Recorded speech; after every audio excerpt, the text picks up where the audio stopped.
Hi friends, today we will talk about how to fix or how to solve the problem of Bermuda app.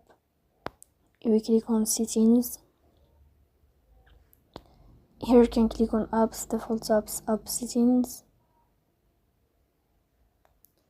On above you can search about Bermuda app and you will enter. Here in this page you will click on app and first app and you can click OK. After that you'll enter to the window of storage. Here you can click on clear cache.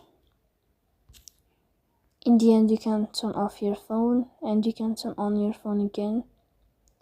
So please don't forget to support us by like and subscribe.